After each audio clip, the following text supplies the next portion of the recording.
It's not how much space you have, but what you do with it that counts. And these 4 homeowners sure prove it. See an architect's urban treehouse in DC, an environmentally friendly prefab home in San Francisco, Victorian with a twist in Austin, and a tiny retro pad in LA. That's next.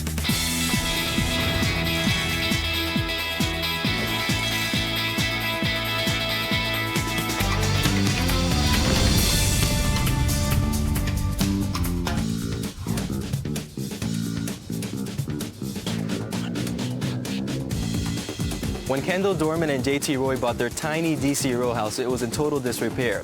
But it's in a great location in the heart of the city, so that basically won them over. Now, after some major renovations have taken place, they've made their home into a modern treehouse. Hi! Hey. Yes! And Kendall, nice to meet you. The 790 square foot 2-story house used to be a series of dark, tiny rooms. Now the upstairs has 2 bedrooms, and the first floor is one bright open space. Now this is an amazing view. Did this come with the house? Well, it took a while, but we got here. Basically, there are only 2 walls to the house we had to tear down, but just because of those 2 walls kind of in the middle, by taking them out, it made the space seem a lot larger. What's an illusion because your eye, upon entering, really just sees beyond the walls. Right. You know, you see the backyard, you see the treetops, so it is kind of like a treehouse. It's a very minimalistic look, but you really have a lot of seating, and the sofa is really interesting. It's impossible to find the perfect sofa. There's a lot of different reasons why this one got built. One of them was that, you know, we could shove it right up to the wall here. The other thing is that we could take these off and it becomes a day bed. And then this actually becomes the guardrail so you don't fall down the stairs or whatever. Plus we have, as you see, more function, more storage underneath for those photo albums, magazines, and all that kind of good stuff. The front half of the first floor houses a sleek yet inviting kitchen. My world, the kitchen. So that when designing the home, it really takes up half of your entire first floor. It does. So that's a big consideration. It is, and again, with a great room, I think part of it is that it functions for many things. So it isn't just a formal dining room. People come over, they can sit here while I'm cooking. And the cabinets up here as well match, you know, that side with your living space. Right. So the frosted glass keeps it consistent. So in a kitchen, a cook obviously has to have their utensils and pots and pans. So drawers function wonderfully for that, especially with, you know, pots and pans everywhere. These big drawers, which go all the way back, fit all of my pans. Knives are important to a cook. Again, we don't have to waste it on a drawer.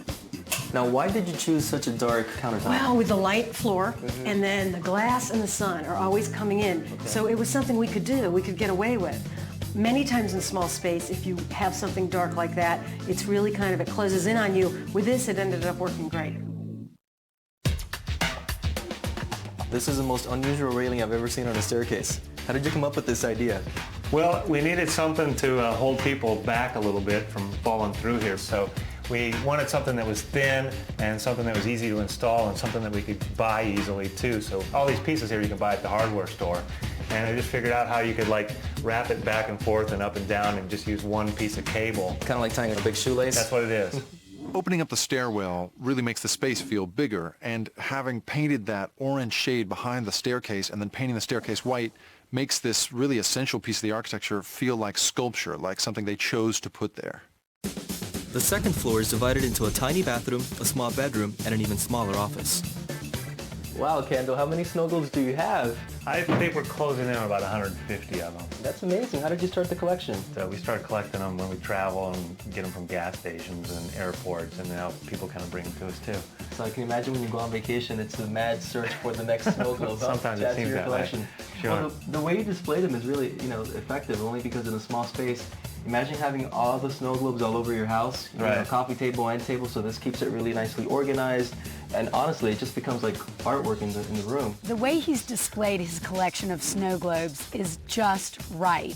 They're focused, they're organized, they don't look cluttered, they don't take over the space, but he's also gone up. He's using the wall, and that's the thing to do with a collection. It's all about containment. We want to have these contained here and not all over the house, like you said. And the same thing with the shelving and the magazines is that it kind of organizes the chaos for us. And here's the one and only bathroom in the house.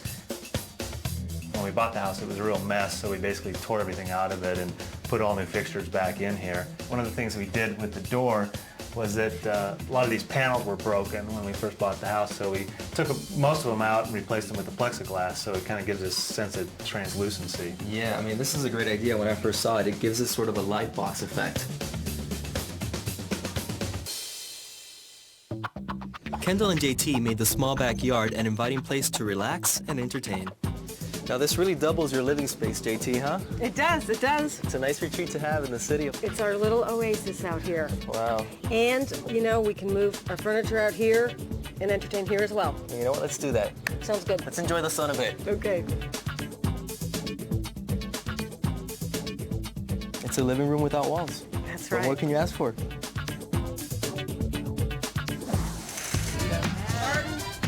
Maryland crab cakes. I love coming home every day to this wonderful small space. With the glass and with the tree house and the function and what we do in it, it's a great place to be. Coming up, a modern prefab home in San Francisco that's anything but ordinary, and a small Victorian home in Austin straight out of a fairy tale.